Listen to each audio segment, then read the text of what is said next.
Athletic Hall of Fame, my name is Chad Bush.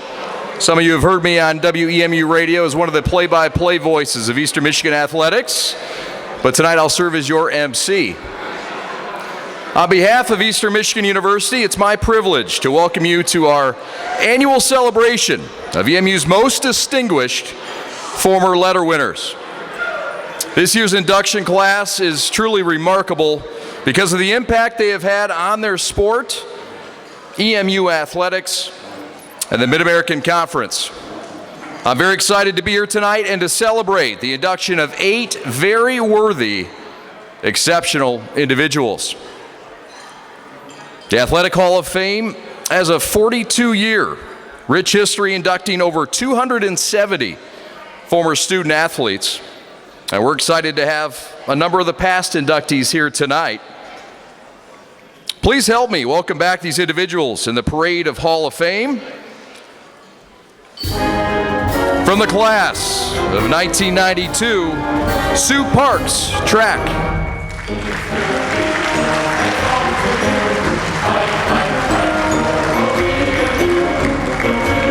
From the class of 1996, the former voice of EMU athletics, the great John Fountain.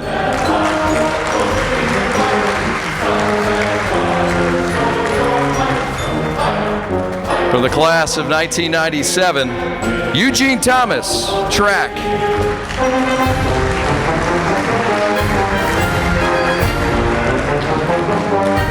From the class of 2001, Angie Fielder, softball.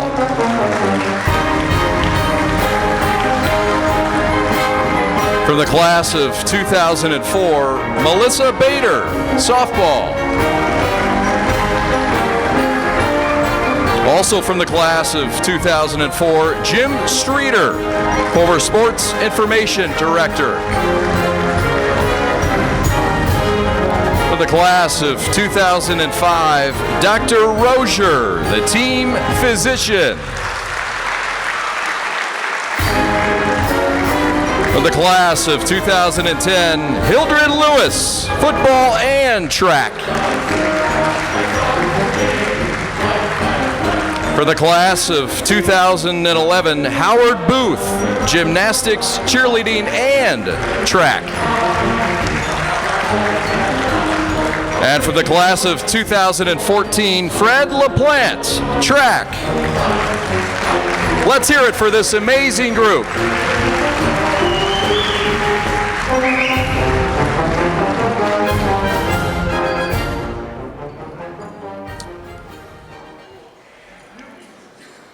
Before we continue with tonight's induction, it's important to recognize some key EMU contributors and special guests in the attendance here tonight. Let's please welcome Board of Regent Michelle Crum.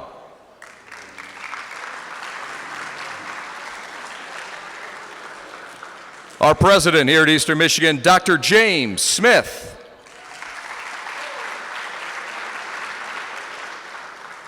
Our Vice President and Director of Intercollegiate Athletics, Scott Weatherby.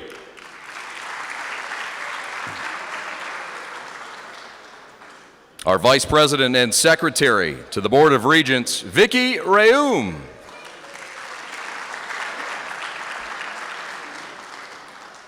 The Vice President for Advancement and Executive Director of the EMU Foundation, Bill Shepard.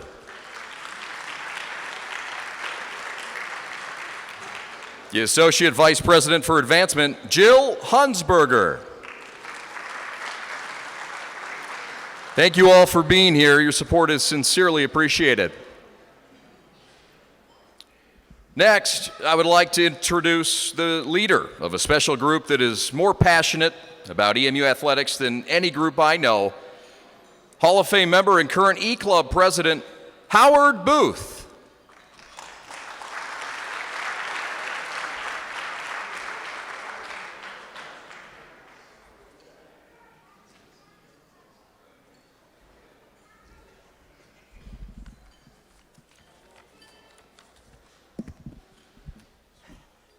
Adjusting to my height.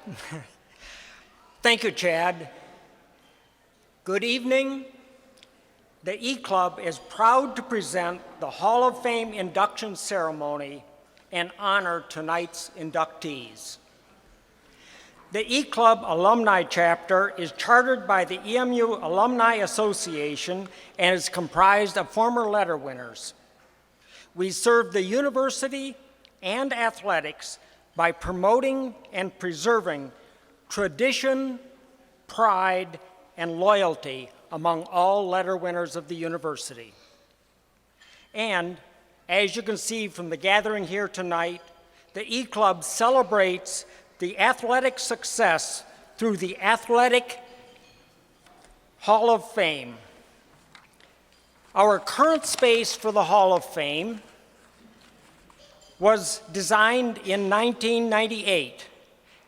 Each year, we induct 5 to 8 new members, and after 42 years and a tradition of excellence, we've run out of space. We want to showcase our athletic history and must move to a larger, more visible site. If you haven't already seen them, do look at the billboards scattered around in a couple places that show the steps involved in this great transformation. These billboards depict our plan to move the Hall of Fame from the corner hallway hiding down there to the great concourse over on the west side of our beautiful Convocation Center. The main concourse level will transform from its plain look into a spectacular, inviting, interactive space. We will prominently feature all 270 Hall of Fame members and have plenty of room left over for the induction of future classes. Here is an artist's rendering of what the huge blank spaces on those walls will be used to highlight EMU's amazing athletic history with the most exceptional athletes, coaches, and administrators. The windows will house the plaques of all Hall of Fame members, and we'll have an interactive kiosk to provide much more information on any selected Hall of Fame member. We're off to an excellent start, but we need your support. We've raised more than $100,000 so far towards our goal of $250,000. Efforts are ongoing. Pledge amounts are payable over 5 years. So please reach out to any of the E-Club board members or pick up a pamphlet on your way out and fill it out and send it back with a check.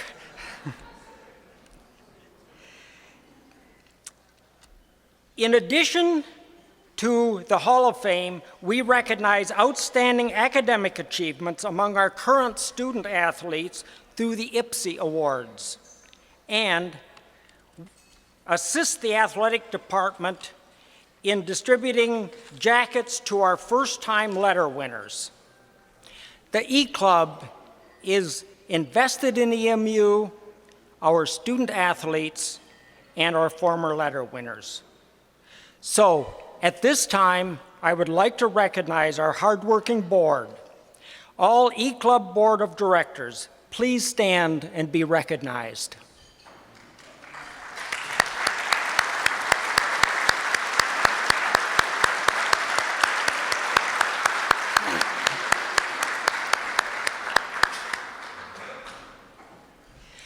I would like to thank another important board, the Alumni Association Board of Directors, who chartered the E-Club.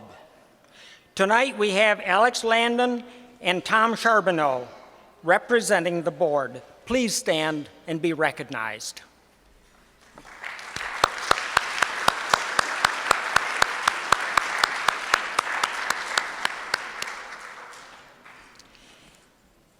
In addition to the Alumni Association, I would like to thank Jessica and the Office of Alumni Relations, as well as EMU Athletics for their support of the E-Club and for being true partners in planning and executing tonight's event.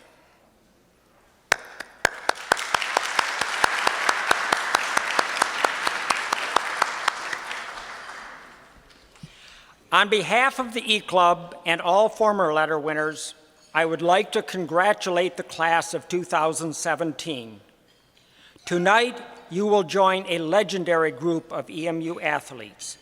Thank you for your hard work and dedication to lay the footprints for future student athletes.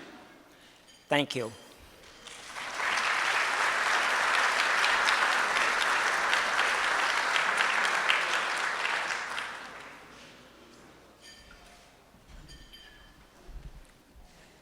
Thank you, Howard.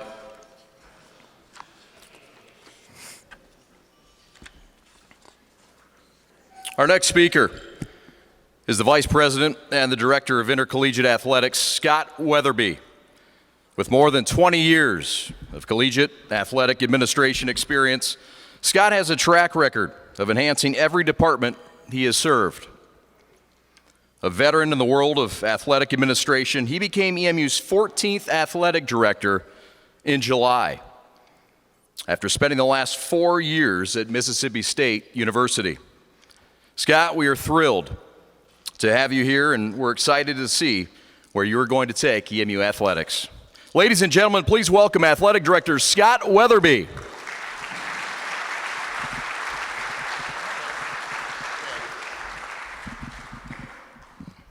All right, thanks, Chad.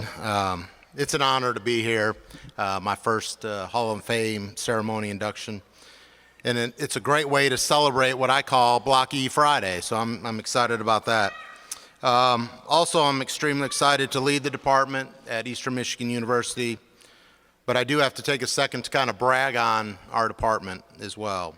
For the second time in 4 years, we were awarded the Cartwright Award by our peers in the Mid-American Conference. Right. And some of you may say, what is the Cartwright Award? It is actually the award for best academics, best athletics, and best citizenship out of all the Mid-American Conference schools and athletic departments. To simplify it, we have the best student athletes and we have the best athletic department in the Mid-American Conference. Okay? So with that, any student athletes that are here, any of our staff, any of our coaches, I'd love for them to stand up and we give them a round of applause. Where's my staff at? I know you're here. Thank you.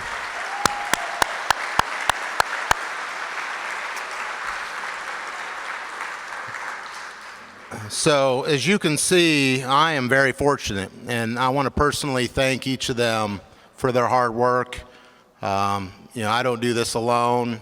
Obviously, I wasn't even here or a part of this. We're going to just go out and win it again.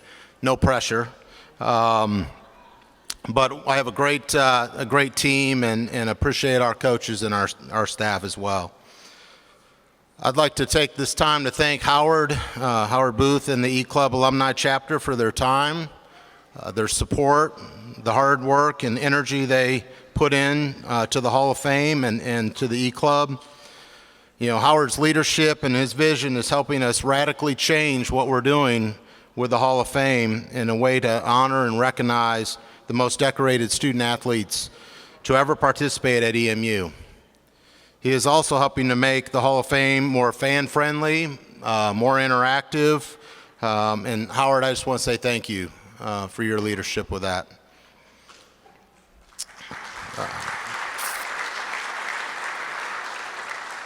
All right, where's Jessica at? There she is. Jessica with the Alumni Association. Let's give her a round of applause for putting this on today.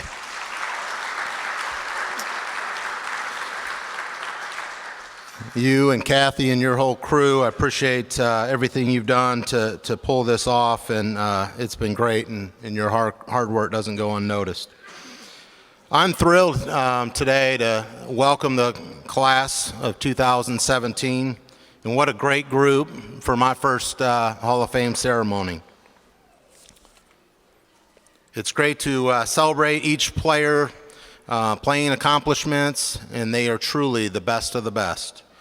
And the thing I love most about the events like this is that it allows us to look back on the history and tradition of Eastern Michigan, which I'm learning a lot each and every day.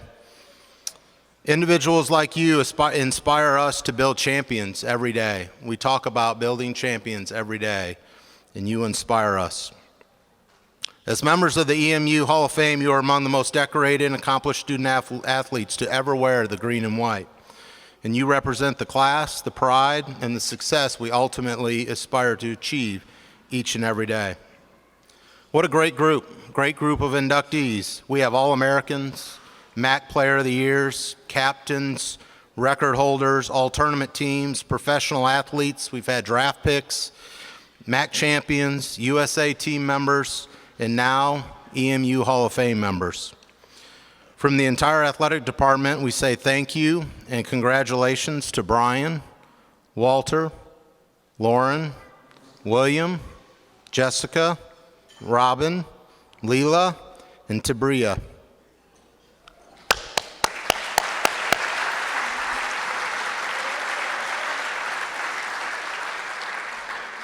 So it was 3 months ago, I got to stand up here and accept the responsibility and the challenge and the fun of being the Director of Athletics here at Eastern Michigan.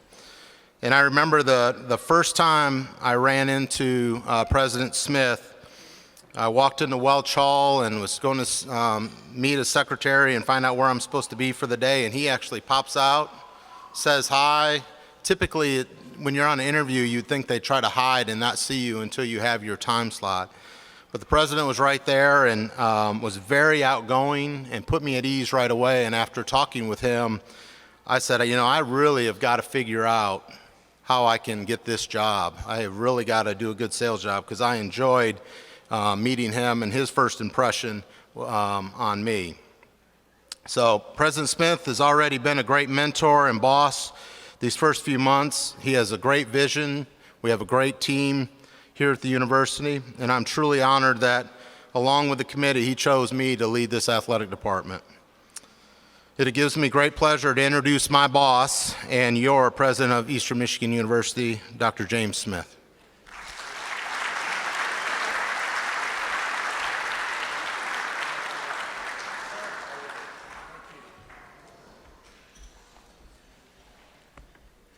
Well, first of all, Scott, there are no raises forthcoming, so thank you for the nice words, but we'll still be poor this time next July.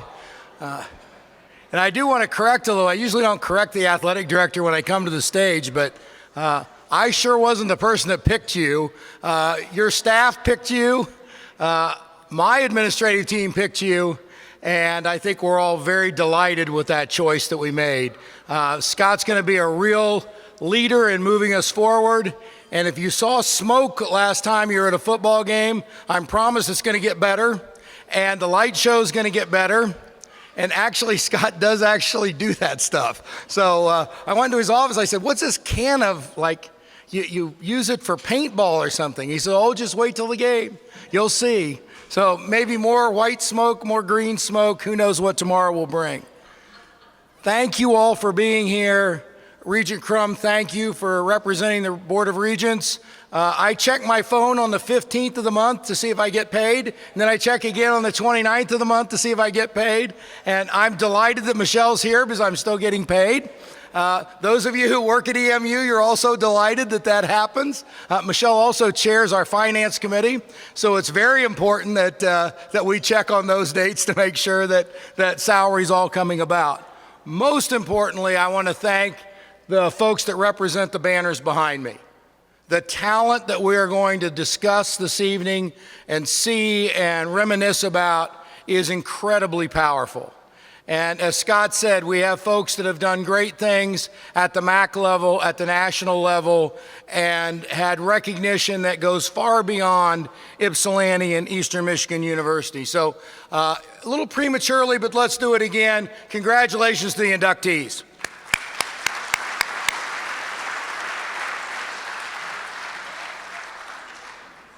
I would be remiss not to thank our current athletes, and I know there are not a lot of them here with us, but those of you who interact with them, please say to them how much we all appreciate their dedication, their juggling of academics, training, homework, volunteering. It's their hard work that made the Cartwright Award come about. As much as we might like to believe it's an athletic director or a president or a softball coach or a track and field coach, the reality is without great student athletes, we're just a department. We're just a university. So those of you who interact with students, please continue to extend our thank you for what they do, the grueling hours. I heard a football athlete say that he wasn't supposed to eat carbs this summer. He wasn't supposed to eat sugar this summer. And I said, you know, I'm not a dietitian. You can eat whatever you want around me. And he said, oh no, that wouldn't be good. So they live a very structured life in order to be successful, as not only applied to football, but to all of our sports. I want to thank the E-Club, the vision for what we'll see, the transformation, the $100,000 plus we've raised. We're going to get there. And I agree with the notion that Howard extended, that get an envelope, get a stamp, get a checkbook, get a pen, and all we have to do is then write. And we'll certainly appreciate that, and we'll certainly know the recognition goes to exactly where it is to be. We have a diverse group of Hall of Fame award winners. If you haven't walked down the hallway here, I really encourage you to do that. It is a powerful remembrance of who we were, who we are, and who we'll continue to be. The new Hall of Fame sounds fantastic, and I think all of us are excited to see what it brings, and we're excited to see how quickly that can come about. My notes say to say 3 or 4 interesting things that are going on campus. So I probably have 14, and I'll try to do 3 or 4. How many of you remember Strong Hall? Anyone remember Strong Hall? All right, do you remember it in less than perfect condition? Well, if you were here 30 years ago, it didn't get better. If it was imperfect 30 years ago, it was really imperfect 16 weeks ago. The good news is we have $40 million we're dedicating to the complete overhaul of Strong Hall. We're knocking down walls, we're cutting out windows, we're going to make it the great facility that it needs to be, and $30 million of those dollars come from the state, and $10 million of those come from our alumni and other donors, and significant university resources as well. Our biggest freshman class? No. Our second biggest class? No. Our third biggest class in 168-year history. Now somebody say, that's third. Would you take the third highest salary in the NBA? The third largest class in 168 years joined us this fall. One of the highest academic classes we've seen, and an incredibly diverse student body that I was absolutely with joy in seeing at our convocation that we held in this building. The last one I'll share, and many of you know this if you followed the Board of Regents activities, we have approved an engineering program. We, like I get to vote. Michelle and her colleagues have approved an engineering program. It is in mechanical engineering. It is up and running. And on the next Board of Regents agenda is an electrical engineering degree program. We're hopeful that that will be voted positively and we will go forward.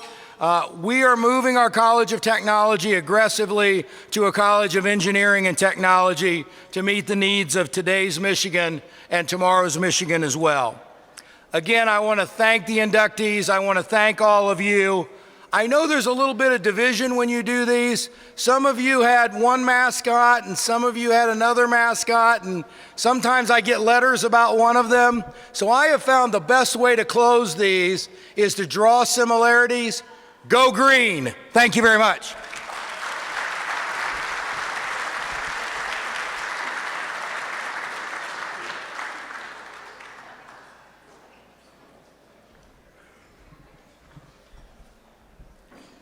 Thank you, President Smith. It's now time to showcase each of tonight's honorees and also celebrate their achievements.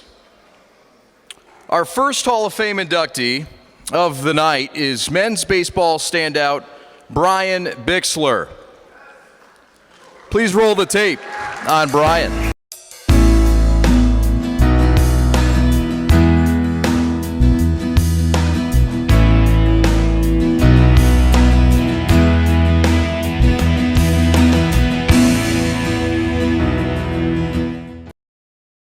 Reigning from Sandusky, Ohio, Brian Bixler had two goals.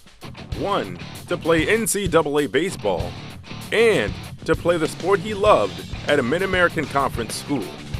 So when he was highly recruited by several MAC schools, he was ecstatic, ultimately deciding to attend Eastern Michigan University, setting him on a path of success. The freshman shortstop not only played in 56 contests for the Eagles his first season, he also started each and every game, making him one of the only 3 players in school history to do so. Brian did not waste any time when he hit the field. He led the squad with 17 stolen bases, set the team's single-season at-bat records, and claimed the EMU freshman home run record with 13 home runs. Bixler ended his first collegiate season with a 10-game hitting streak, batting .370, 18 runs scored, 13 RBIs, 3 doubles, a triple, and 7 home runs. The performance earned him the 2002 MAC Freshman of the Year award, making Bixler the first EMU freshman in 8 years to earn the honor. When he was named to the 2002 Louisville Slugger Freshman All-American team, he was the first EMU player to hold the title since 1988. However, Bixler did not just shine on offense. His tough defense helped set a new single-season record with 1,417 putouts and 60 double plays. Bixler's stellar performance played a major part in the team's success, capturing their first MAC West Division title that season, also qualifying them for the MAC tournament for the first time in 19 seasons. Taking off time to rest is not something this 6'1", 190-pound shortstop would do. Bixler spent the offseason playing for the Great Lakes Summer Collegiate League's Delaware Cows. There, he led his team with a .389 batting average, 32 runs scored, 9 doubles, 5 triples, 4 home runs, 7 stolen bases, and 13 RBIs. Adding to his already impressive resume, Bixler's stellar summer performance put him in the spotlight. That summer, he would be named to both the Summer League's All-Star team and earn first-team honors. Baseball America also named him Summer League First-Team All-American and the top pro prospect from the league. 2003, Bixler's sophomore season at EMU was a continuation of success on the field. He was named to the MAC All-Tournament team and earned the tournament's Most Valuable Player award. However, Bixler's junior season would be his last, as he finished the same way he started, setting records. He set EMU single-season records in batting average, hits, at-bats, runs scored, and tied the school record with 31 stolen bases. He also ended his junior year ranked second in the nation with an impressive .453 batting average. Finishing strong, Bixler was named to the MAC All-Tournament team, where he earned co-MVP of the tournament.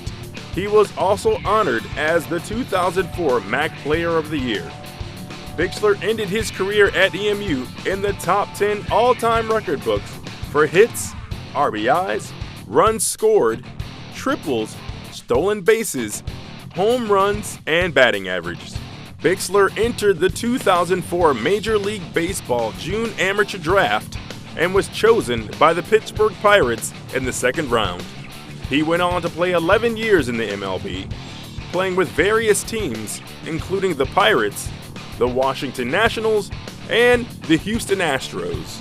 He has also represented the U.S. in the 2007 Baseball World Cup in Taiwan and brought home the gold.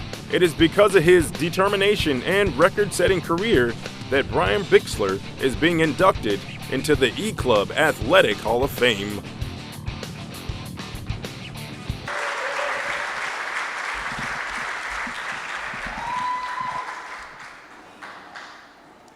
Thank you.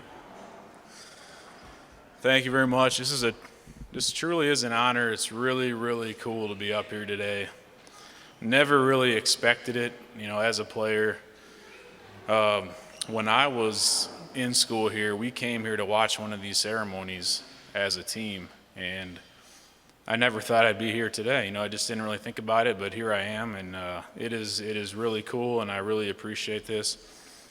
First, I would just like to thank God for all the things that I've gotten in my life. I'm very blessed.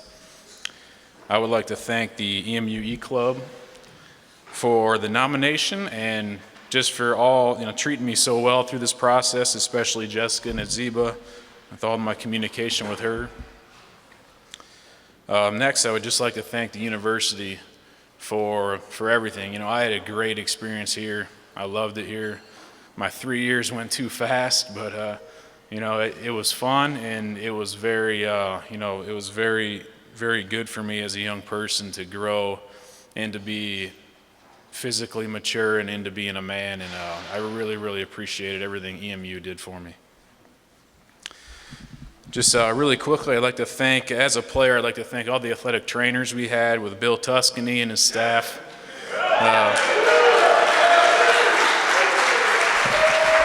Bill did a great job for us, and we always appreciated him. He was very fun to be around, and our strength and conditioning coaches also, they did a lot for us. They really pushed us. They really, they worked us hard, and they had a great plan, and it caused us as a team to grow together. We were mentally tough because of what they did, and I really appreciate that. I had a couple different ones in my time here, but they did a great job. And it really, walking in here today, I told a few people, it really brought a few memories back, because our off-season workouts, we'd actually walk in these doors every day in the winter and go downstairs, and they'd kind of kick our butts for a couple hours, and then we'd go home. So it brought all those memories back. Next, I'd like to thank my coaches Roger Coriel and Jake Boss. They also treated me great. They gave me the opportunity to come in here and play. They were always very supportive when I was here and when I was playing professionally. They believed in me, and they were just really good people. And I was lucky just to be able to have them in my corner, and taking all those fungos from Coach Jake Boss. It's countless numbers of them. I thank you for all the work you did for me. Next are my teammates. Thank you guys. Some of you are here, and it's fun seeing you sit out here, because a lot of memories come back. You guys are very good teammates and very good friends, and it means a lot for you to be here now and see you out there. And we have a lot of stories to share, and some of them we probably shouldn't talk about today. But it was it was very fun on and off the field, and they made my experience here at Eastern Michigan great as well. So I made so many good friends here with you teammates, and it was a great group of guys. And as we saw in my video, I had some statistics and set a few records, but I really don't think I could have done all that without them, because if I scored runs, they were bringing me in to score. If I got hits, they were scoring on my hits. So they really did a lot for me, and I really appreciate that. Next, I'd just like to thank my friends and family. I have some family here today, and I thank you for coming. They've really been supportive my whole career and my whole life, and it just means a lot. Thank you from my brothers and sister-in-laws for coming, and a couple of my nephews are here, and thank you to the ones that couldn't make it tonight.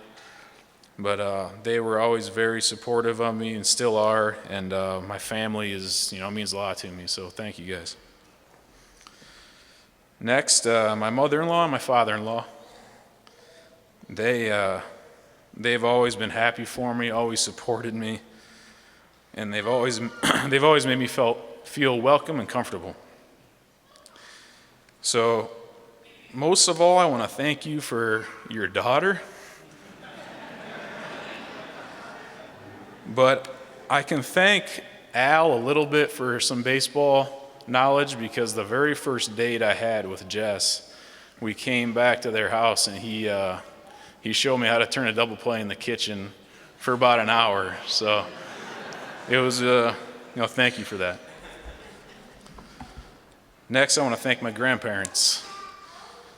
A lot of good memories with my grandparents growing up. They were very supportive of me. And I have to stop and think a minute, just because I have a special place in my heart for all of them. 3 of them are no longer with us today, but Grandma, thank you. Grandma's here.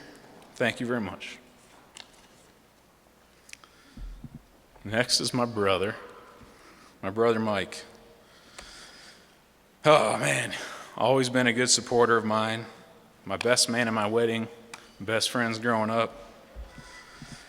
He was always there for me, and he always supported me, and I always appreciate that. Thank you. He always let me play with him growing up, even though I was probably an annoying younger brother.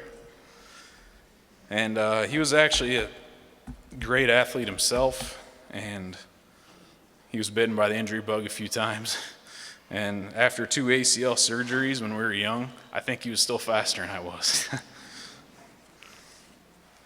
Next is Mom and Dad. Thank you very much for everything. You raised me. You gave me a great life. I had a great childhood. You always supported me on the field and off the field. You were always at most of, not all my games, no matter if it was hot or cold or extreme cold up here at Eastern. And I knew I had parents who loved me and that were proud of me. So, Mom, thanks for being there. And Dad, thanks for being there. Now my boys, Austin and Gatlin, they're out there somewhere. I love you boys. You guys are 2 of the proudest moments of my life. So thank you, and I'm proud of you. And my wife, Jess. So she's always been there, always gave me much love and support. Through baseball, there's many highs and many lows, and she was there for all of them. And it's really hard to say, but we've been through so much, and she's always been there, and she's been my rock and helped me through it. So thank you very much. I love you. Thank you, everybody.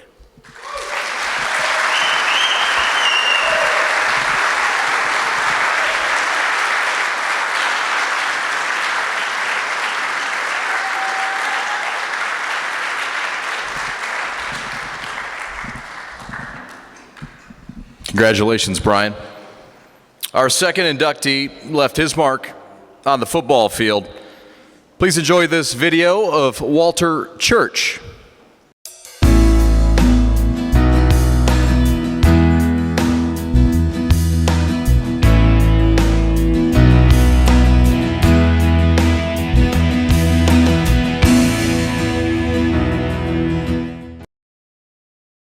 One thing that Walter Church knows is patience and resilience. It all started in high school when Church found his team down by 15 points with 6 minutes 31 seconds left in the game. Nothing seemed to be going his way, and the chances of victory seemed impossible. But then Church, who had seen his receivers drop several on-target throws in the first half, began to suddenly click with his teammates. He connected for 3 touchdowns. The last one, a memorable throw to tailback Kurt Profit, who went over the middle, split a pair of would-be tacklers, and dashed into the end zone with just 9 seconds left on the clock. Ypsilanti escaped with a 40-35 victory. Church would learn the tenacity and determination it took to create the incredible high school memory would be the same exact traits he would need at Eastern Michigan University. Church finished his senior season at Ypsilanti High School with numbers that got the attention of college coaches across the country, including the football powerhouse Notre Dame. At first, it seemed the 6'3", 215-pound quarterback from Ypsilanti would become part of the Fighting Irish program. He originally chose the school, but then had a change of heart, choosing to attend EMU instead. Although former EMU head coach Rick Rasnick was ecstatic over his decision, for Church's family, friends, and even Notre Dame, it was a hard pill to swallow. However, Church's dad, Walt Sr., described his son's decision best when he said, "He marches to his own beat, he always has." And Church's own beat became a rhythm as he excelled in his freshman season at EMU. When starting quarterback Charlie Batch went down in the opening game, Church became the starting quarterback for the remainder of the season. He took advantage of the opportunity, setting two of the school's single-game records against Central Michigan with 450 passing yards and 62 passing attempts. Church finished up his opening season with a completion of 176 of 355 passes for 2,151 yards, which is the second best mark in school history. He also racked up 190 yards per game in total offense, which ranked 5th in the MAC and 46th in the nation. The impressive performance earned him MAC Co-Freshman of the Year honors along with Tim Lester of Western Michigan. 1997 and 1998 were seasons Church had to reach back into his high school memories and pull out his never give up attitude.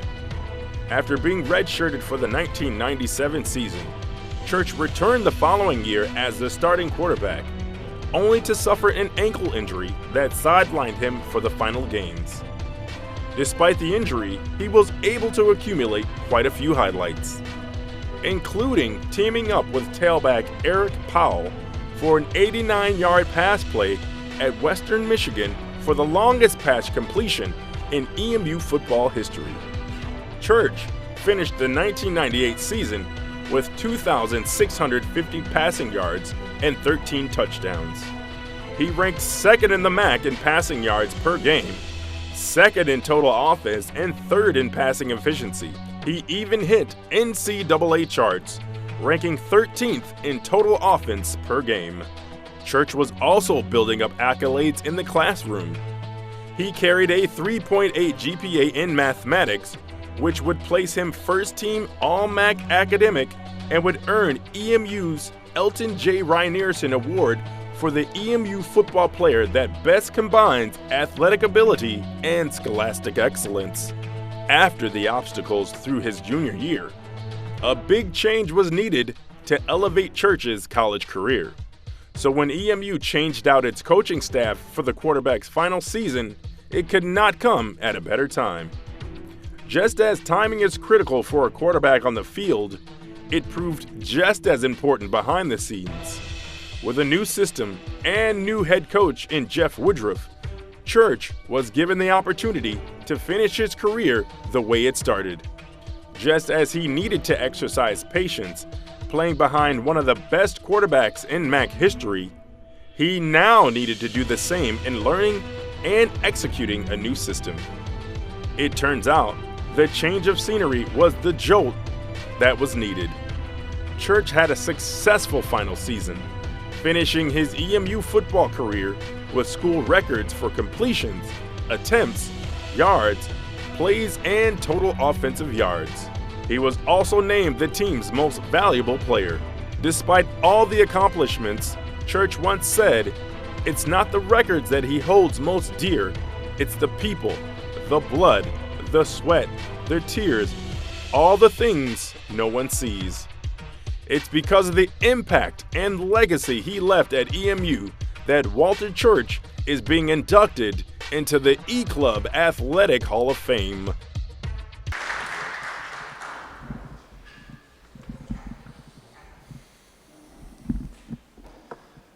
I want to thank the E-Club for this honor. Congratulations to the other inductees on your recognition as well. EMU has been an important part of my life. My dad, wife, sister, several uncles, aunts, cousins all have degrees from Eastern. My uncles Ed and Ken Meyer played baseball here. Ed, as a pitcher, led the team in strikeouts in 1957, and Ken, as a catcher, led the team in RBIs in 1964. EMU is a special place because of its people, and it's provided me with some of the greatest teammates anyone could ask for, especially offensive linemen. During a difficult freshman year in '96, teammates like Ontario Pryor, Mark Lankos, and Charlie Batch were especially helpful to me. All three went out of their way to keep a young QB's confidence up as I struggled to adapt to college football. All three were great players as well. Both Ontario and Mark were voted all-conference that year. Ontario as a wide receiver and Mark as a linebacker. Charlie was injured that season but had been an all-conference QB the season prior. He went on to have a successful NFL career and is also a member of the EMU Athletic Hall of Fame. Our head coach, Rick Rasnick, and my QB coaches, Dan Henson, Todd Munkin, and Kerry Conklin, were all men of integrity and not only invested their time in me as a player, but also as a person. Former sports information director Jim Streeter, an EMU Hall of Famer himself, he and his entire staff, including now Associate AD for Media Relations Greg Steiner, worked tirelessly behind the scenes on behalf of all of our sports. Director of Graduate Business Programs Michelle Henry and Senior Associate Athletic Director Mike Malik both took me in as a grad assistant, patiently working with me and teaching me how a true professional operates. Director of Facilities and Operations Adam Martin. Having the opportunity to work alongside Adam for a short time, there is no doubt of how hard of a worker Adam is, and he's also become a great husband and dad. Others include Dr. Stu Tubbs, Bob England, Dr. Diane Jacobs, Gary Strickland, Doc Rozier, Dr. Betty Warren, and Jim Mulcahy. These are just some of the many people that have made EMU such a great place. Thank you to my high school football coach, Dan Brown, for believing in me as a young player and setting me on the course for the life and open doors that the game of football has provided. Thank you to my parents, sisters, and their families, and my friends for all of the love and support over the years. My mom was a faithful cheerleader, and I had the chance to play with a lot of great receivers over the course of my career, but my dad was my first. Thanks to my mother and father-in-law for their support during my arena football days. Thank you to my beautiful wife, Jennifer, for being my best friend and for bribing my linemen with cookies. And our great kids, Madeline, Benjamin, and Ethan, for all the joy they bring to the world. Lastly, I'm thankful that the Lord Jesus has been with me through all the ups and downs in life. He never promises that life will be easy, just to be with me during those times. Especially for my teammates and our fans, I wish we could have won more games, but it's exciting to see the current success Coach Creighton, the staff, and the football team are now enjoying. It's a great thing for EMU. Thank you.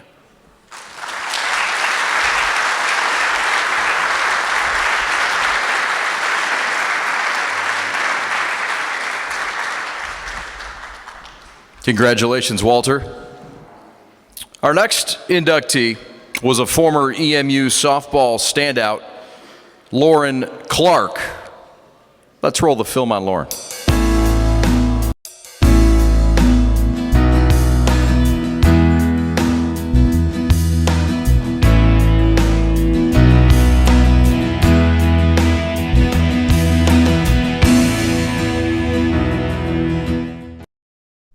Lauren Clark is one of the most celebrated athletes to hit Eastern Michigan University.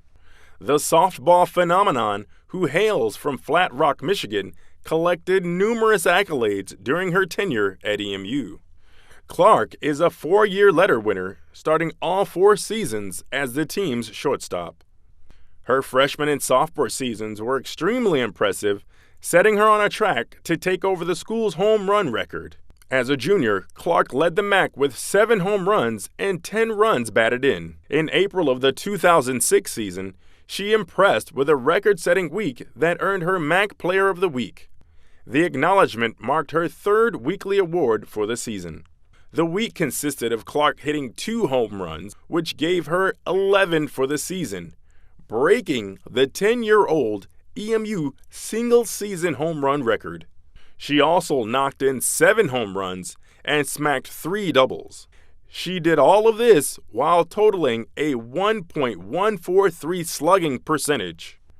In early May the same year, Clark continued to collect accolades by being honored with her 4th MAC Player of the Week award for the 2nd consecutive week. She also reached base in 10 consecutive plate appearances. Clark spent the rest of the 2006 season chasing and breaking records set by EMU's Athletic Hall of Fame members. Clark broke the single-season home run record with 13 homers and ranked 2nd on the career home run list. She also ranked in the top 3 of the MAC records in 7 offensive categories, including hits, home runs, batting averages, doubles, RBIs, total bases, and slugging percentages. To say that Clark finished up her junior year with a bang is an understatement. She wrapped up the best season by any player in a green and white uniform, finishing in the top 7 of 6 EMU single-season categories, including home runs, RBIs, doubles, runs scored, batting average, and hits.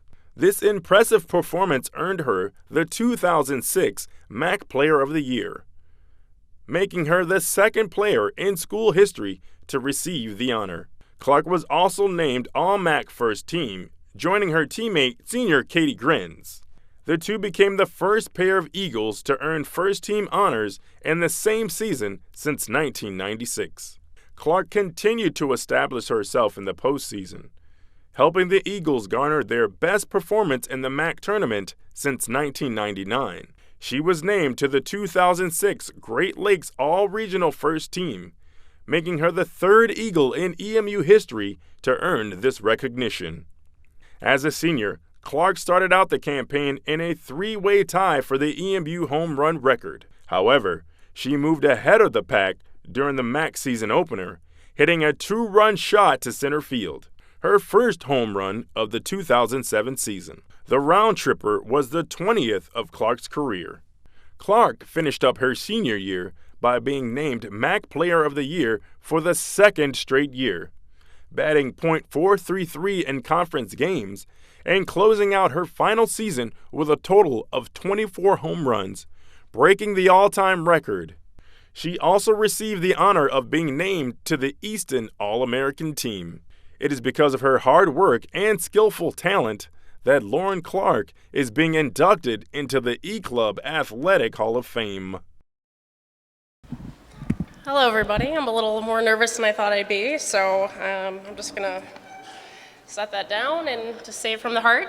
But when I first came here in 2003, it was kind of a fairy tale from start to end.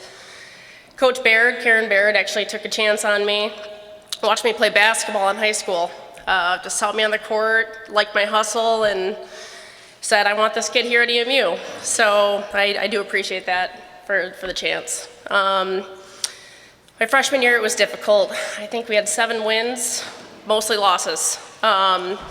So that was a trying time for us. Teammates were great, though. Carolyn Gretzel right there. I often threw a lot of curveballs to her from shortstop, so I appreciate you catching those. But no, the teammates were great. Sophomore year was a little bit better. A couple more wins, almost made the conference playoffs there. Then things kind of started to turn around for us junior and senior year to finally then win the championship senior year, which was awesome. And Stephanie Sabo back there actually had the slide home, the hook slide to win it. So some incredible experiences here for sure. My freshman year, though, again, was not a breeze. I came in, I started every game, but really struggled at the plate. Just struggled coming into a new environment, just everything.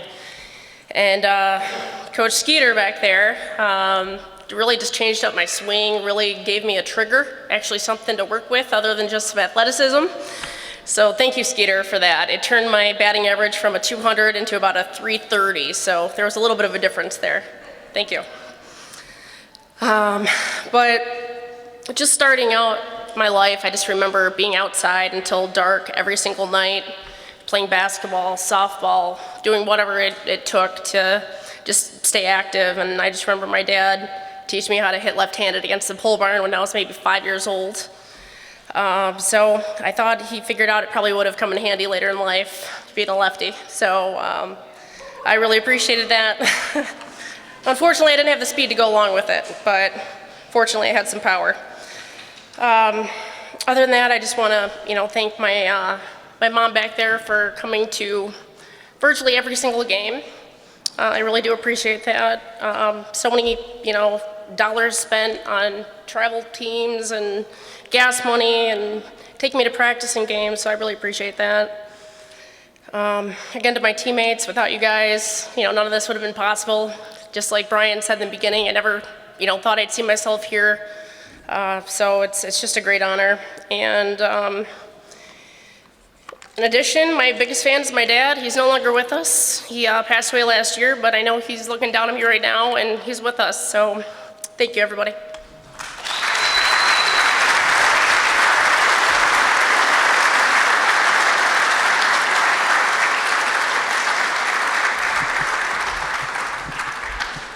Congratulations, Lauren. Our fourth inductee tonight also left his mark on the football field. Bill Dulac. Please enjoy his video.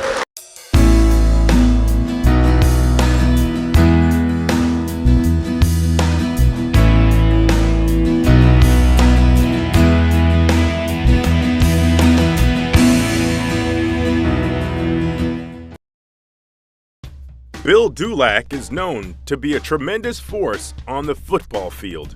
Yet, early in his athletic career, he also shined outside of the gridiron. Dulac not only lettered in football while attending Bishop Gallagher High School in Harper Woods, Michigan, he also lettered and earned accolades in both basketball and baseball. He earned All-League and Honorable Mention All-State while on the basketball squad, and played third base and pitched for the high school's baseball team. However, it was on the football field where he excelled the most, playing both offensive and defensive end, and sometimes even fullback. The high school football captain earned Honorable Mention All-State honors for his work against his opponents. Although Dulac headed to Eastern Michigan University as an education major who was looking for a career as a teacher, destiny had a different plan for him. The Big Do, as his teammates would nickname him, worked hard to become the starting right tackle for the offensive line midway through the 1970 football season. Dulac would claim the right tackle position for the rest of his career at EMU. His win-at-all-costs attitude oftentimes made him seem unnoticed because he rarely touched the center of attraction, the football. However, it was also what made him a success. Instead, making the sacrifice to toil unnoticed in the front wall, he was the enabling force to allowing others to gain the headlines. His hard work and leadership were rewarded. During his junior year, he was named co-captain of the 1972 EMU football team, alongside teammate and defensive halfback Daryl Mossberg. In Dulac's last season, he again was named captain of the offensive unit. Former EMU head coach Dan Boyster stated that Dulac was the most outstanding offensive guard he had seen in his tenure. Dulac finished his EMU career as a 3-year letter winner, compiling a 20-win, 7-loss, and 3-draw record. He went on to be drafted by the Los Angeles Rams in the 1973 NFL Draft and played for both the Rams and the New England Patriots during his career in the NFL. It's because of his self-sacrifice and leadership that Bill Dulac is being inducted into the E-Club Athletic Hall of Fame. I'm not very good at this either. I think the other young lady mentioned that earlier. I think the true Hall of Famers really, in my case, that are no longer with us was the coaches and my parents. About 50 years ago, my parents dropped me off in front of Munson Hall. We all know Munson Hall, the athletic dorm. And said, good luck.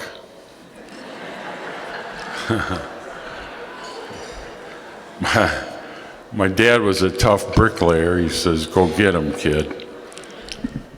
So away I went. Anyway, I had a lot of help in my career at Eastern. As you can see, you can stand up. There's a lot of players right here, 8 or 10 of them here. Stand up, fellas. Stand up. I want all you guys to stand up.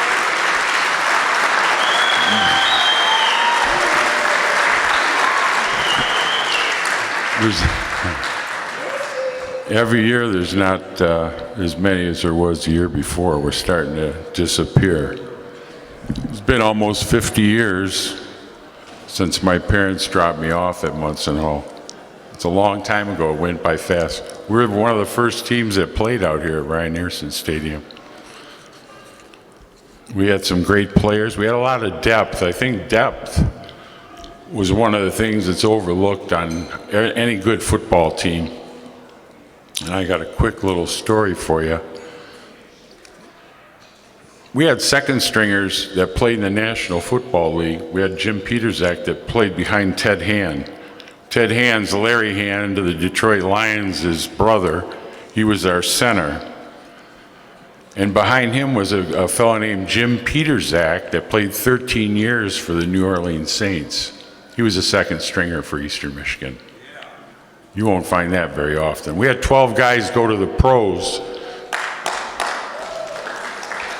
And 4 of the defensive linemen, our 4 starting defensive linemen, were 40 years in the professional teams, NFL. Dave Purifoy, 10 years with Green Bay and Detroit.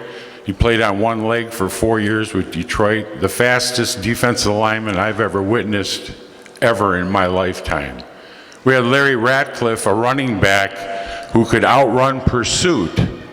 Everybody knows it's impossible to outrun pursuit. We had a running back here at Eastern that could do it. His name was Larry Ratcliffe, in your Hall of Fame down the aisle there. We had Dave Boone, played 10 years in the Canadian leagues. Real good player. And who am I forgetting? Oh, Ron, stand up, Ron. Stand up, Ron. Ron played how many years? 8 years with the Baltimore Colts and Burt Jones. And then let's not forget who's also in the Hall of Fame, John Banaszak. Played with the Pittsburgh Steelers. How many Super Bowl rings did he have? 3, I think. Yeah, I think John got 3 Super Bowl rings. So we had talent galore, but we had a 4th stringer actually. Our 3rd stringer was, who's the fellow from Marshall University? The running back. Giardino was our 3rd string running back. He had a broken ankle. Larry Ratcliffe cracked his patella in the early part of a Northern Michigan game, and Don Madden, who was a fantastic backup to Larry, separated his shoulder, and we had our 3rd stringer was on the bench with a broken ankle. We had to call upon Tim Packrell. We've all heard of Abbott and Costello. This kid was Costello's twin. He was his twin. He had little stubby legs, little thin shoulders, little tiny arms. And he told us, "I'm the greatest running back out of Ohio ever." We said, wait, this is impossible. So our coach, Dan Boyster, looks around when Larry Ratcliffe cracked his patella in the first quarter. Don Madden separated his shoulder, came off the field holding his shoulder, a great running back. Giardino's already on the bench with a broken ankle. He looks around, he goes, "Packrell, get over here."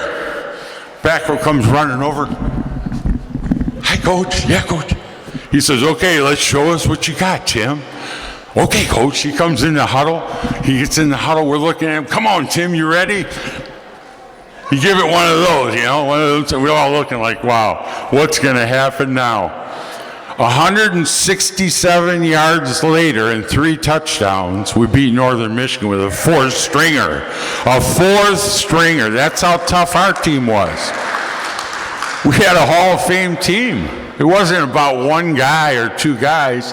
Then we had Dave Purifoy, who's deceased, could cover sideline to sideline. Larry Ratcliffe, our starting offensive halfback, could outrun pursuit. Now, everybody knows you cannot outrun the pursuit angle. This is an impossibility. This guy did it. And you guys will verify it. Tell him I'm not crazy. Thank you. I want to thank my high school football coach before I forget. Tom, will you stand up, please? Tom?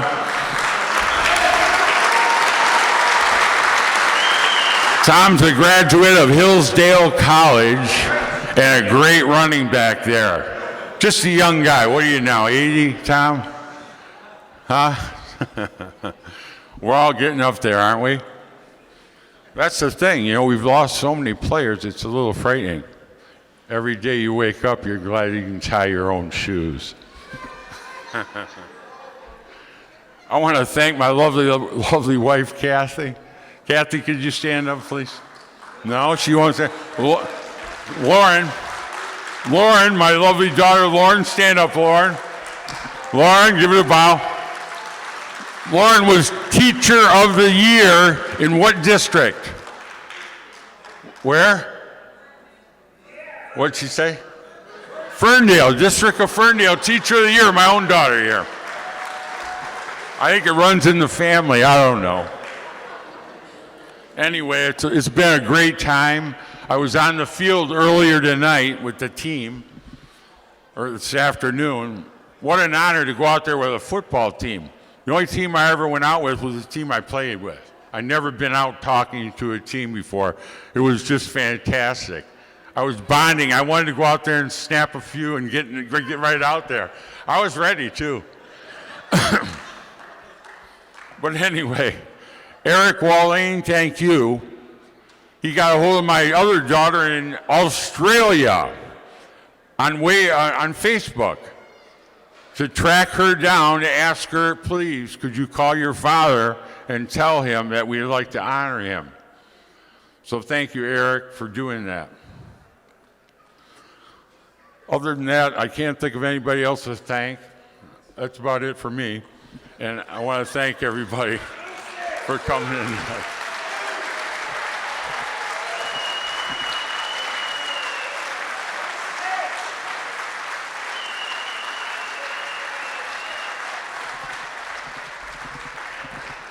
Congratulations, Bill. Women's soccer player Jessica Hoopy is our next honoree. Let's see the video on Jessica.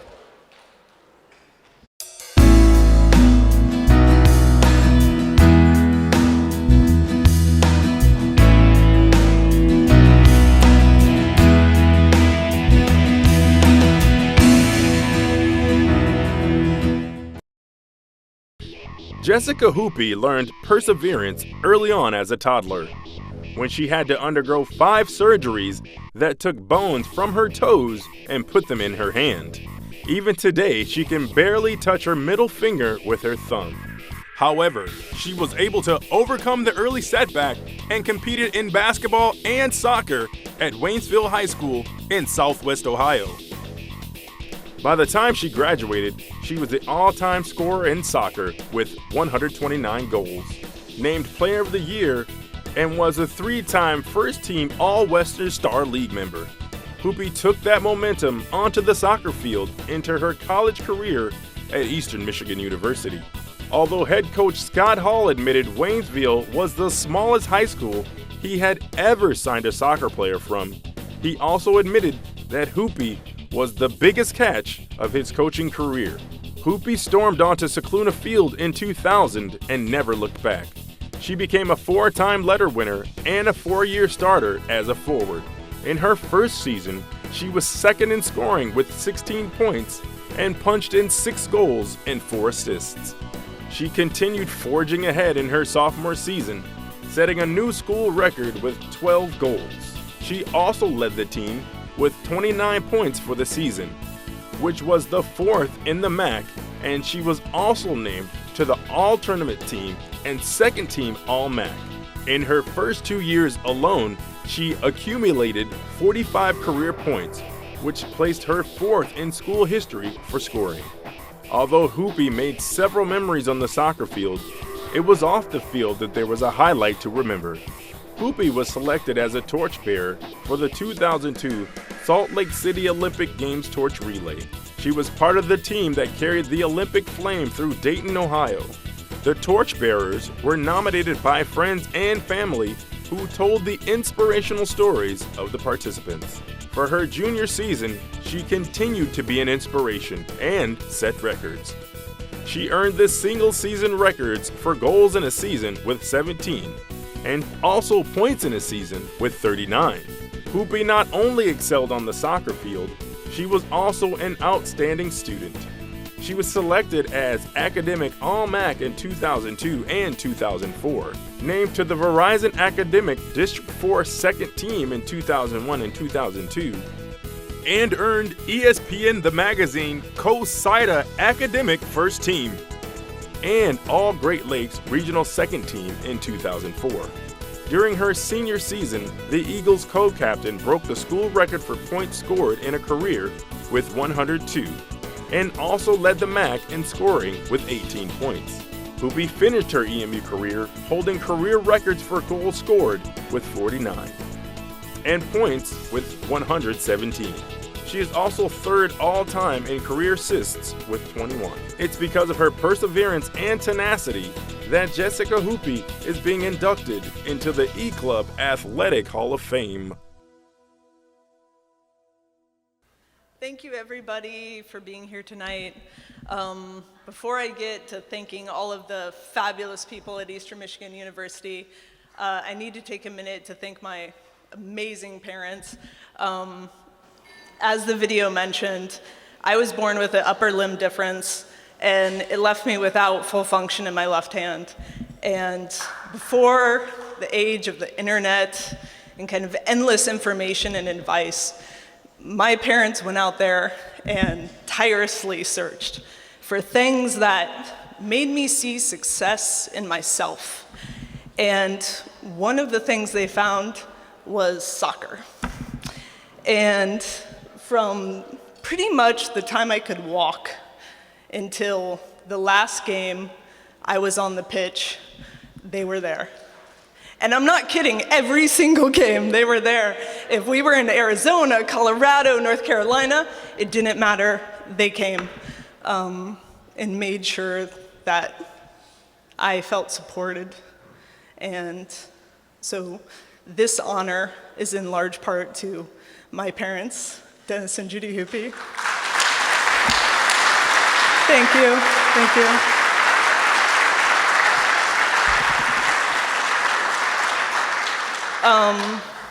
Next, my Eastern Michigan family, they're on the road tonight playing Ohio University, so a lot of my teammates and the coaches weren't able to be here. But I can't say enough about how my teammates and my coaches, Scott Hall and Paul Tinian, at the time, not only made me a better soccer player, but they made me a better person.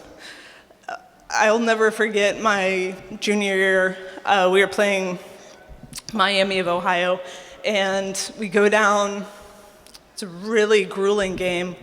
I got my hand stuck in a player's jersey. Of course, I was not grabbing her jersey. I would never do that. But I broke two of my fingers on my right hand. And if you remember what I said earlier, that was quite a big deal for me. So I go over to Scotty and I say, Scotty, I think I broke my hand. And he said, yeah, so? There's 20 minutes left in the game. Get back out there. And so they really taught me perseverance and just how to push through things and see the bigger picture. So for Eastern Michigan University and just being an Eagle, the experience of being an Eagle is something I am so grateful for. And it's really carried me through so many parts of my life.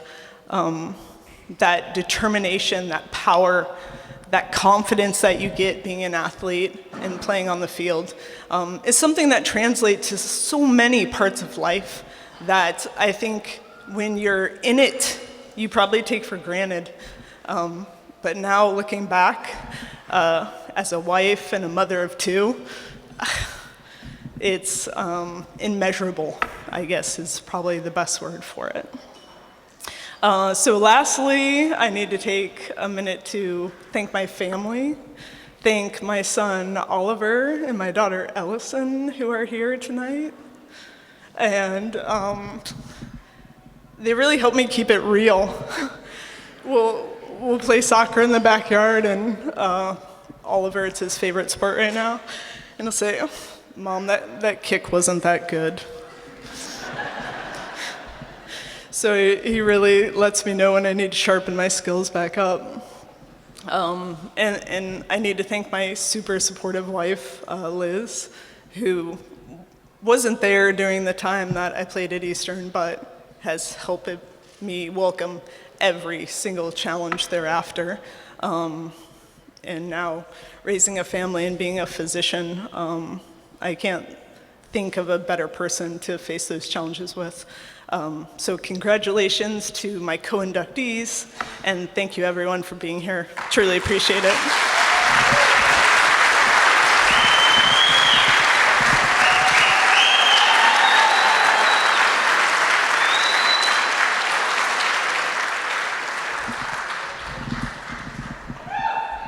Congratulations, Jessica. Women's gymnastic competitor Robin Lowhide is our 6th inductee tonight.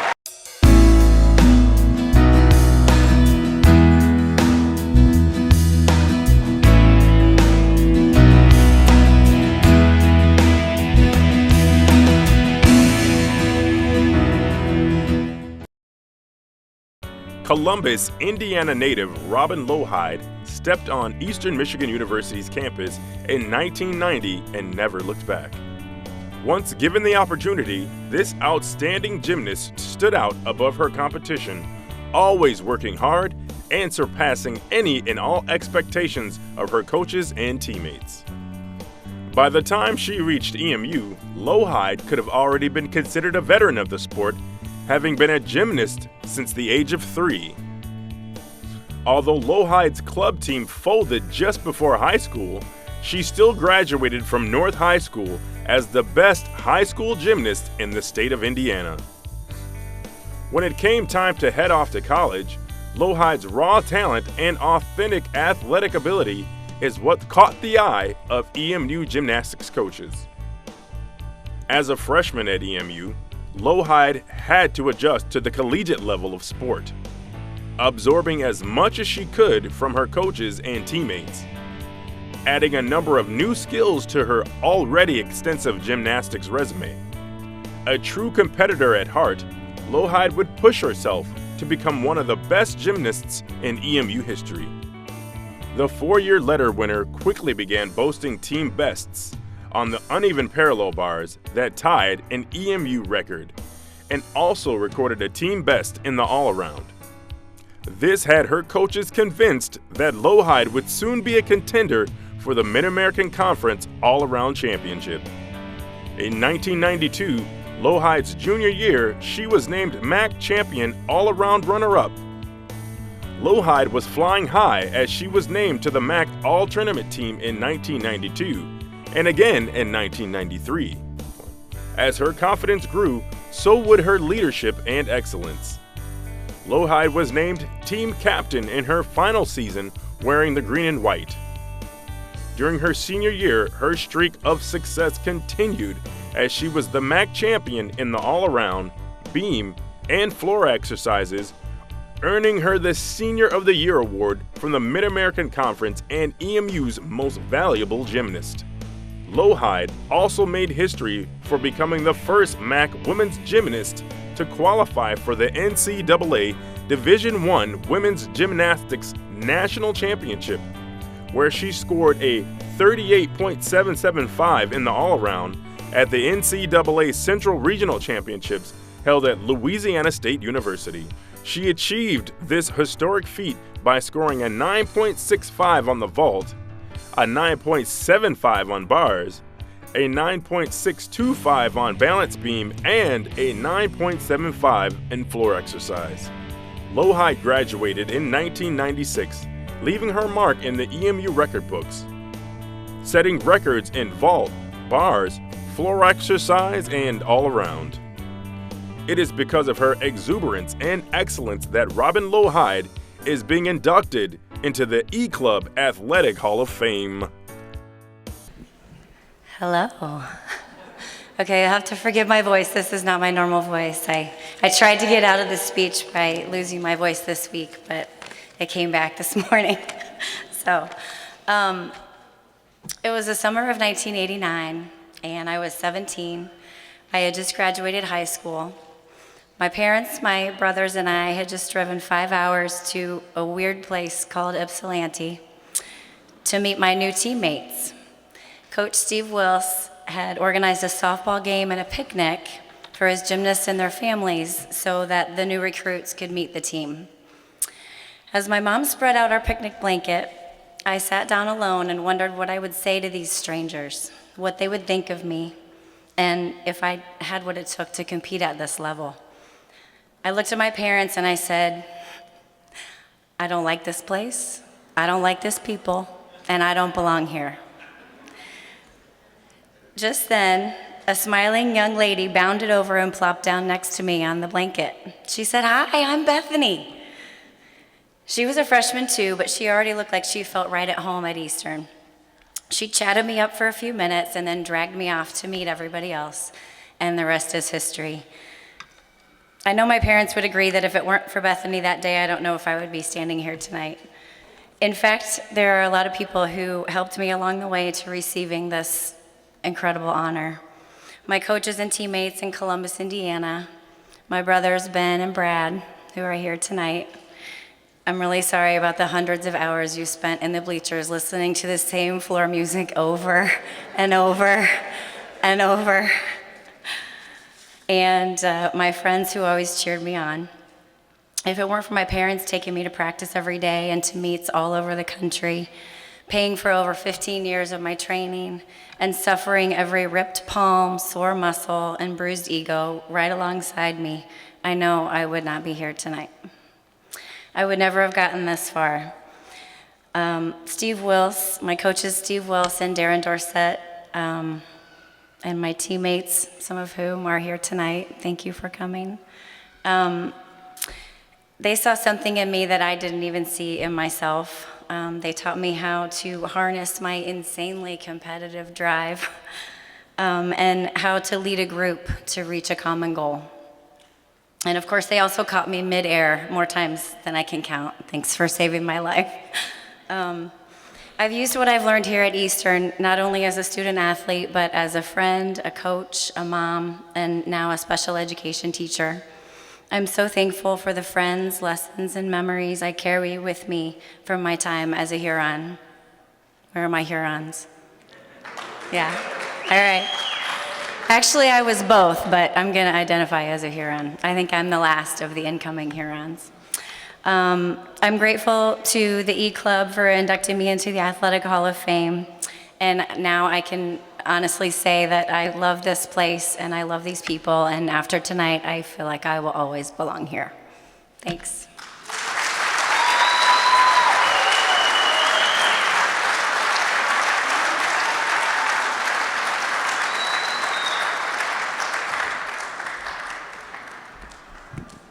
Congratulations, Robin. Women's track and field star Leela V. Nelson is the next inductee to be recognized.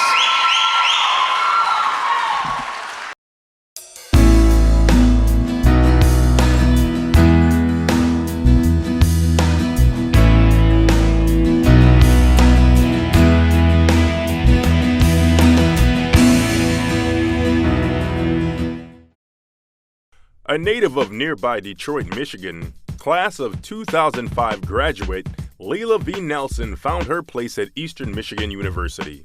This women's track and field standout earned several varsity letters during her time as an Eagle. Beginning her EMU career in 2002, Nelson sprinted onto the track, seen with speed and grace, ultimately becoming a two-time NCAA All-American. Beginning her college career in 2002, she would make an impact almost immediately on the ovals at Bowen Fieldhouse and Ryerson Stadium. However, it wasn't until her sophomore year that she would find herself as a leader in this dominating track program. In 2003, as a sophomore, Nelson earned Mid-American Conference Indoor Championship second team honors. And by her junior year, she had upgraded to first team honors, along with claiming the MAC Indoor Long Jump title. Not only did Nelson thrive at the indoor meet, she also flourished at outdoor meets as well, earning MAC Outdoor Championship titles in the 100-meter hurdles, long jump, and the 400-meter relay team. It's safe to say that Nelson had definitely found her stride. Nelson approached her senior season head-on and topped it off in style. She became the third women's track competitor in school history to win an NCAA Individual Outdoor Track Championship with a victory at the 2005 NCAA D1 Outdoor Women's Track and Field Championships. She also earned All-American honors at the National Championships when she finished third in the open long jump at 21 feet 3.5 inches and turned in 4 personal bests in the 7 events of the heptathlon to win the title with 5,878 points. If that wasn't enough, she was also voted the 2005 MAC Outdoor Championship MVP, named the MAC Outdoor First Team, and 2-time Outdoor NCAA All-American in the heptathlon and long jump. She left EMU holding 8 of the school's all-time records, including the outdoor 100-meter high hurdles, long jump, heptathlon, the 400-meter relay team, the 800-meter relay team, the 1600-meter relay team, and indoors in the pentathlon and the 1600-meter relay team, 6 of which still stand today. After graduating, Nelson went on to compete and win the 2006 Indoor Pentathlon Championship and placed 4th at the 2006 AT&T USA Outdoor Track and Field Championships with 5,903 points. At the 2008 Reebok Boston Indoor Games, she topped the competition in the women's long jump with a 6.50 meter mark. Later that year, she represented the USA at the 2008 IAAF World Indoor Championship in the long jump, as the only female EMU national champion born in the USA. It's because of her grit and triumphant career that Leela V. Nelson is being inducted into the E-Club Athletic Hall of Fame. Hi, everyone. Oh my gosh. Thank you for everything. I don't have much of a speech after that, so I'm gonna go off of heart and soul.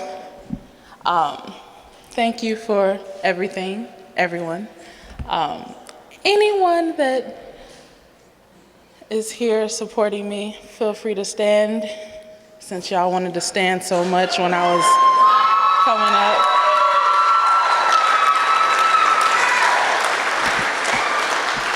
That makes me feel special. I already feel special. I honestly, what I did, I was here, I wanted to run. It was helping paying for my school. So that was a big thing as well. The support from Eastern Michigan University, first of all, that was great. But I've always been one of these people that like, okay, so you know when you're like watching the award shows and like, they always get up there and they say, I know I'm gonna forget somebody and I know this, I know that. I figure, you know, why don't they just say this general, thank you very much? And you know, you ain't forget nobody. You didn't, nobody feel left out. So, thank you very much.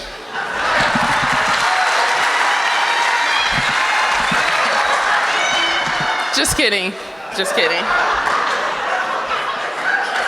We had it all planned out. They was gonna say seriously, but everybody was clapping, so nobody heard it. So, never mind.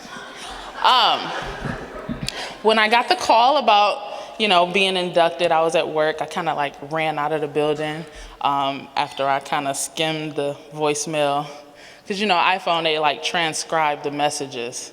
Well, now they don't for me because I didn't do the update. I've been crashing, They're pretty much telling me to get the new one, but not right now.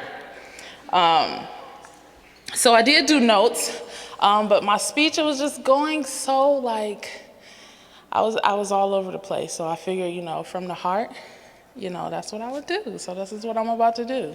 And I'm gonna say this like I say, everybody else. If I forget somebody, it's, charge it to my mind, not my heart. I want to thank God for, giving me the abilities to even be up here and right now be up here to even accept my award. Not only that, but just to be able to have the capabilities that I did have. I do not have those capabilities anymore. I understand that. I started, as soon as I got the call, started working out for a week, trying to, get back right. And then I started accepting myself for who I am, It's my self-esteem was yes, you are you. You did what you did in the past. Just accept that. And, it is what it is. So that's what I did. But it did last a week, and I did eat meat and veggies, no starches, for about 3 days. So that was good. Jessica, she was very patient with me. I know I was a bit much. I was late with a lot of my deadlines. I apologize. But I appreciate everything you've done for the past few months. The trainers, praise God, I didn't spend that much time. At least I don't think I did, but I see you, Bill, right there. So I know you remember me. But my teammates, can y'all stand again? I just really appreciate y'all. Y'all didn't have to be here, and yes, I love it. We were a small group. We did, when we traveled, we kind of traveled. It was 8 or 9 of us.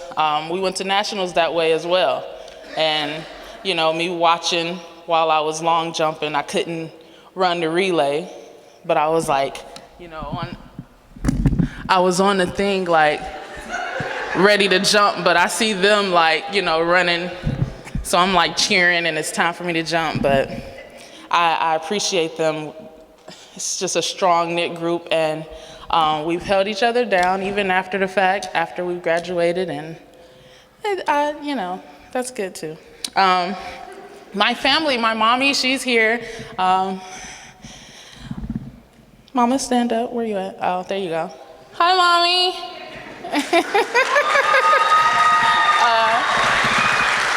She's here. My dad passed away, God rest his soul. And my pops, he's not able to be here either, but in my heart, all that.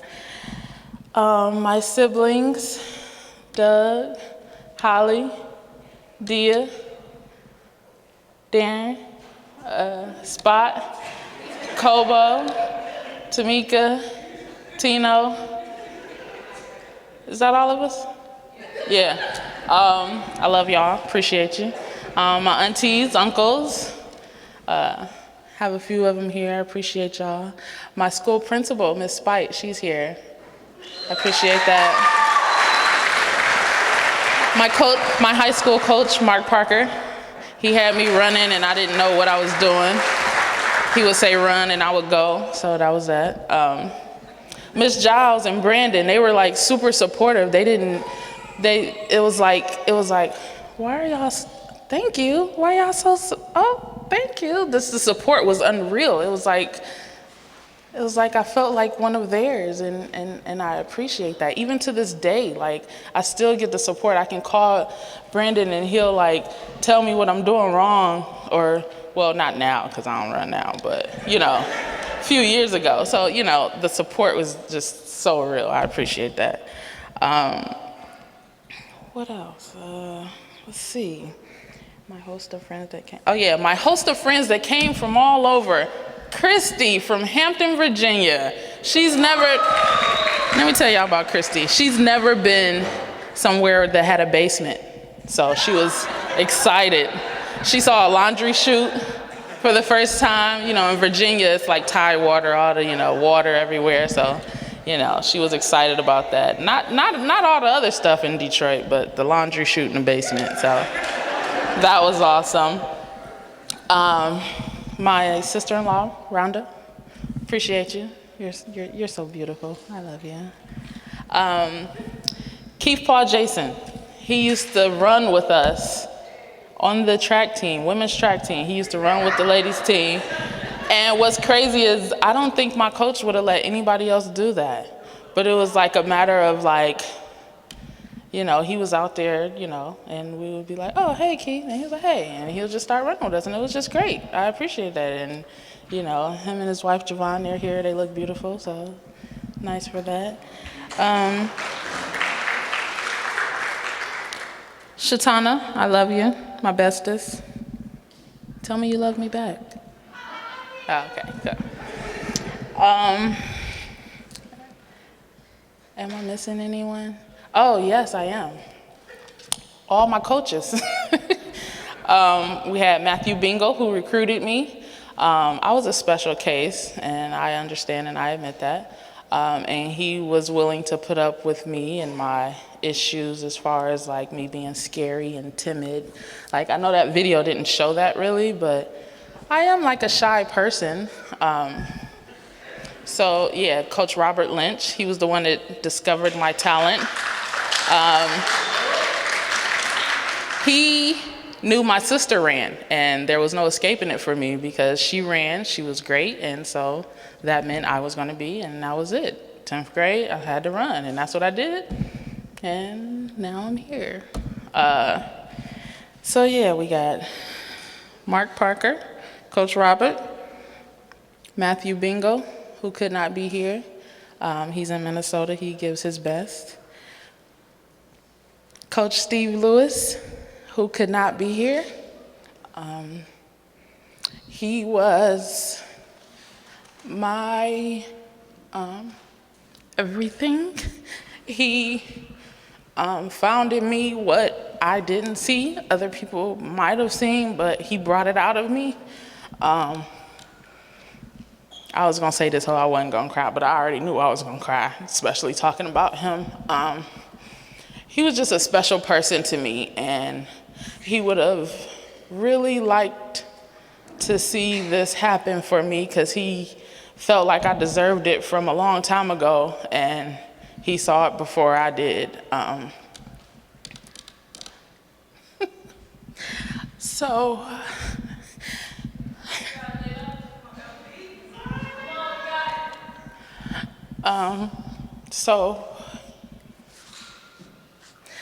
I just,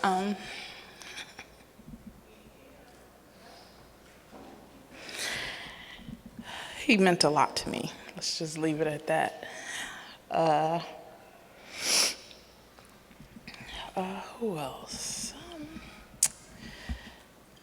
Yeah, I think that's about it. Did I forget anyone? Please tell me.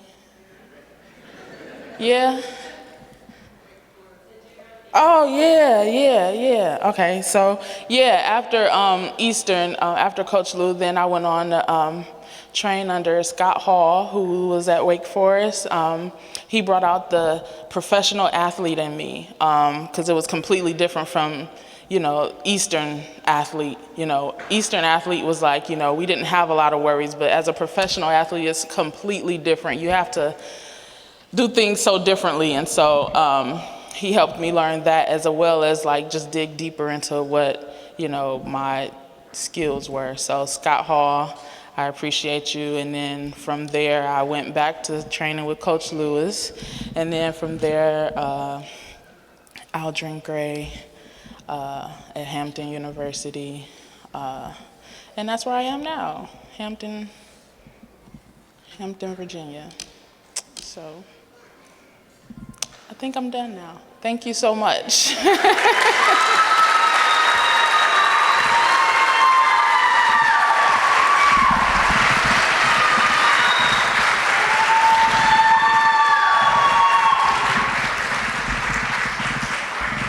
Congratulations, Leela. Our final honoree is men's track and field hurdler, Tibria T. Patterson. Let's see the video.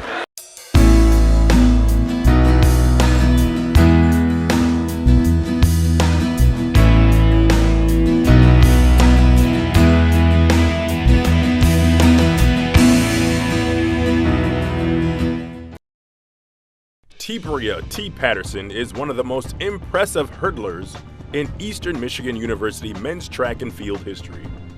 Patterson's athletic success at EMU was founded on years of experience from his childhood. At Redford Catholic Central High School, Patterson showcased an ability that would lead him to college athletic fame. After a successful high school career in both football and track, Patterson blazed a trail at EMU, and in 1991, he became the 55-meter high hurdle Mid-American Conference indoor champion, a feat he repeated in 1993 and 1994.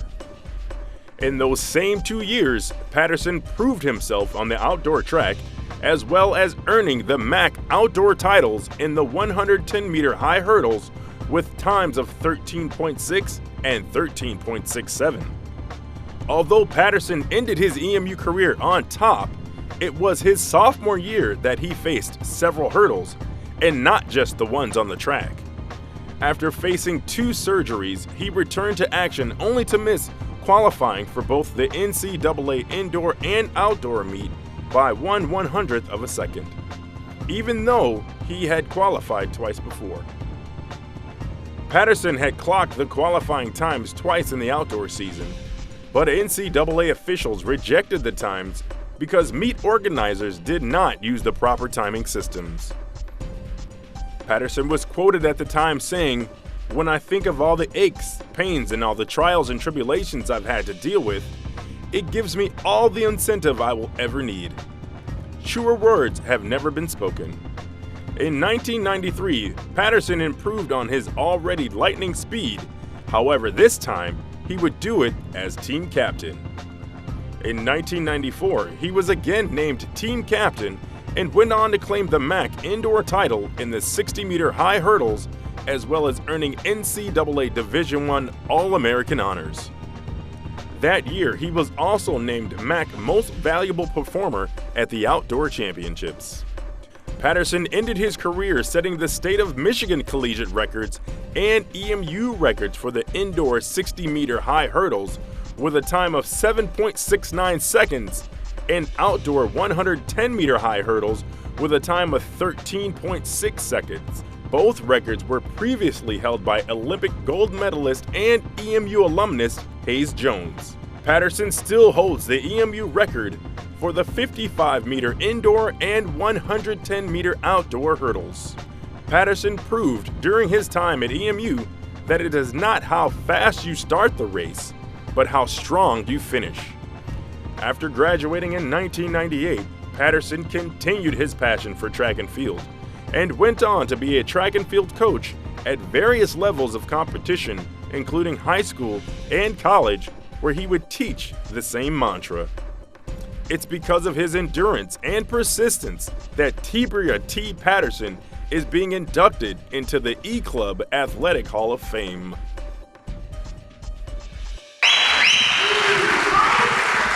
How we doing, ladies and gentlemen? First of all, I'm gonna make this quick because my kids are gonna kill me if they don't get to the pool. So we're gonna make this nice and quick. I'd like to thank everybody for being out here today.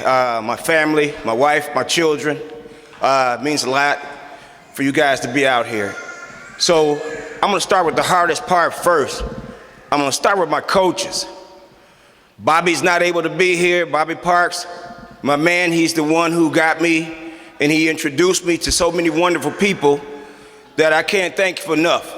I can't thank him enough for all of the people that he introduced me to, because if he didn't pull me in here, I would not have had any laughs and all the accomplishments that I have made. So thank you, Bob. In addition to that, I'd like to thank my uncle. My uncle has meant a lot to me over the years. He stepped in and he assisted me in my last year of Eastern, and he helped me make it to the NCAA. He drove from Detroit, 8 miles of Detroit, all the way to Ypsilanti, then all the way to Michigan State, to where my cousin trained, and we trained together. He did this every day for the whole indoor and outdoor season. So I thank you, Mike, very much. I love you, man.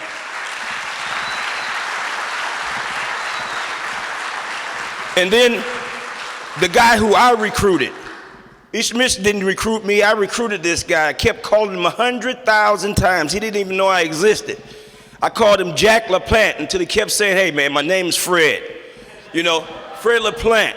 I would like to appreciate this guy has done so much for me as an athlete, but even more so as a friend. This guy, he took me from Eastern Michigan. He helped me make it to my first NCAA championship rather.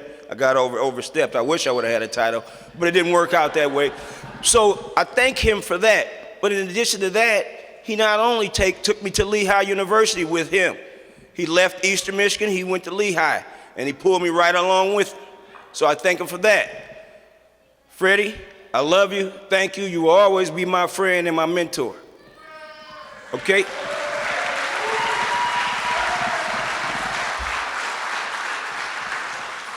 I also want to thank my dad, God rest his soul, because my dad used to travel up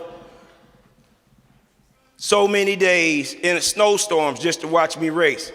And then the thing is, he not only did that, but he embraced my teammates, my roommates. He brought them to our house for Thanksgiving and Christmas dinners, you know, because they weren't from here and they needed a home. So I appreciate him for that, and I love him for that. Thank you, Dad. Okay. And now I want to get to two of my senior teammates who kept me in line when I was turning the wrong way. Kevin Hudson kept me in line a lot. He took me out, showed me the ropes, taught me a lot of things. And then my mentor, my main man, Charles the Machine. This guy was an animal on the track, and he was a joker off the track, and everybody knows that. So I appreciate him for motivating me in so many different ways. I appreciate my good friend Robert Richards. He was a part of the EMU track team. He was not only my teammate, but he was my roommate. My roommates, in case you didn't know, they kept me together on a lot of different occasions. They can only laugh and sit there and laugh right now because I was off the path a lot, and they got me back on it. Thank you, Mr. Lawson. Thank you, Mr. Chickway. Thank you, Mr. Richards. And by the way, my last two roommates, they also held records at EMU. They also held records at EMU, so I think they need a round of applause as well. And I'm definitely not going to forget my good friend Bill. I would come in there complaining. He was like, what are you complaining about? Every time, not a smile on his face, but he wrapped me up, put me together, and got me out there every single day of practice when I was injured. So I appreciate you. I love EMU. I also want to thank Sue Parks and John Goodrich for supporting me in 2010 when I came back as interim speed coach for the track team here at EMU. We won 2 championships. So I thank everybody. And once again, I thank you, wife, for dealing with my crap. All right, thank you. And kids, keep your shirt on. We're going to the pool soon. I love you guys. Thank you.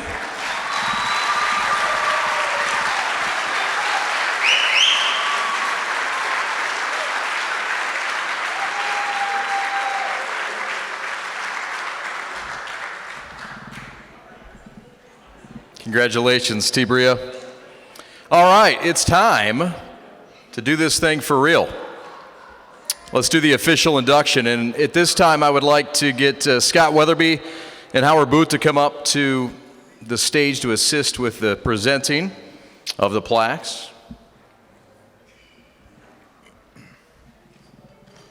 We'll have each member stand next to their respective plaque. And we'll start from the beginning. Brian, could you please come up to the stage to accept your Hall of Fame plaque?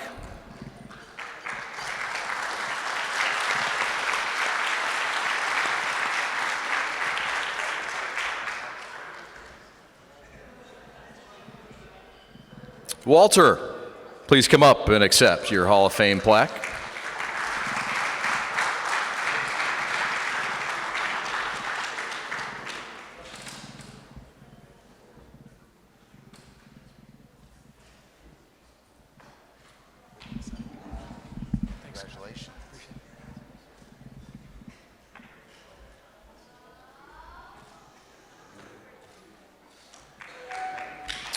Lauren, please come up to the stage and accept your plaque.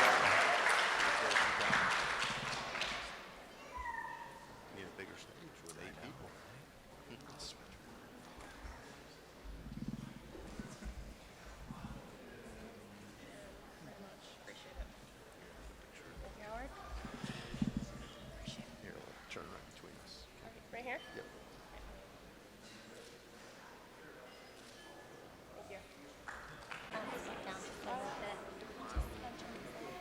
All right, and as part of the Hall of Fame tradition, the last step here, before you all leave the stage, let's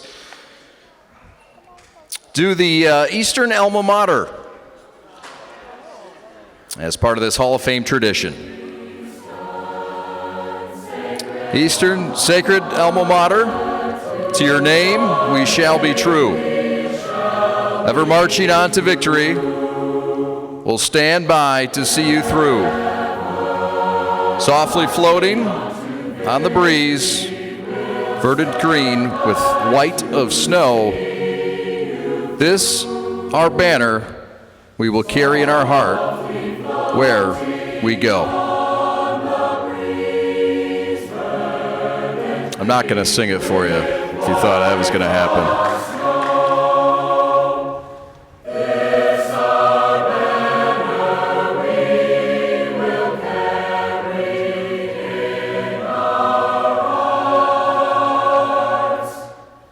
To those of exemplary calling, these awards for performances of excellence, honor, and skill. Congratulations! You are now officially inducted into the E-Club Athletic Hall of Fame.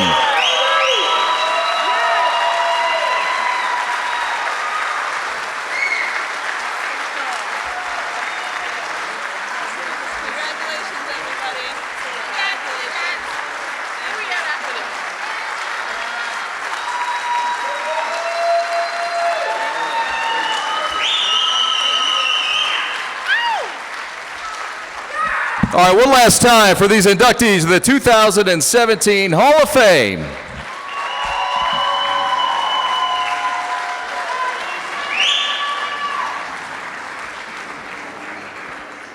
Great job tonight. I would like to thank you all for being here and being able to witness this moment in Eastern Michigan history. We're excited to have these 8 new inductees into the Hall of Fame family. This concludes our ceremony. Thank you all for attending, and have a great night. Go EMU!